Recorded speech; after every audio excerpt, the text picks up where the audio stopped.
नमस्कार, जय श्रीराम. बघा मित्रांनो, आपण ते चिक्कीचं झाड लावलं होतं. म्हणजे एक दीड महिन्यापूर्वी आपण व्हिडिओ वगैरे टाकला होता. त्याच्यामध्ये काय आपण कुठले रासायनिक वगैरे कुठल्याही प्रकारचा फवारा वगैरे मारला नाही.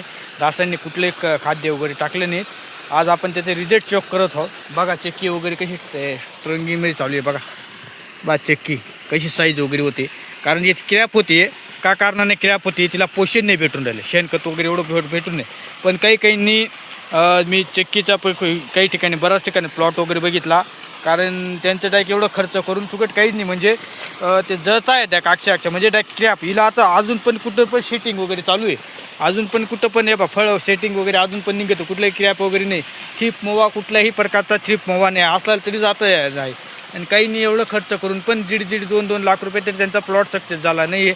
कारण आपण त्याच्यावरती रासायनिक अभिक्रिया केलीच नाही. कुठल्याही प्रकारचं रासायनिकचं खाद्य वापरलं नाही आहे. कारण रासायनिकचं खाद्य वापरलं असतं तर आपला पण येतं. इथं मी रासायनिक वापरलं असतं तर हे पण माझे चिक्कीचं झाड पण चेटून गेलं असतं. कारण की त्याची पांढरी मुळी आणि काही ते आपली काही म्हणतात वातावरणामध्ये दोष नाही, ते आहे. पण वातावरणामध्ये कुठलाही दोष नाही. जमीनमध्ये तुमची ताकद असेल तर तुम्ही कुठल्याही प्रकारचं पीक घेऊ शकतात.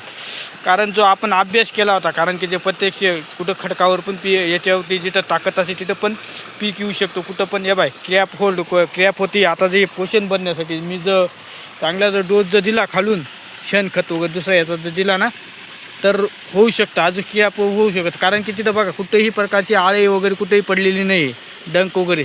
क्रॅप अजून साईज बनेल त्याची. म्हणजे आपण प्रत्यक्ष बघणार आहोत किती काय. आणि काहींचे आपण एक ठिकाणी बऱ्याच ठिकाणी काही प्लॉट वगैरे मी रस्त्याने बघितलं होतं.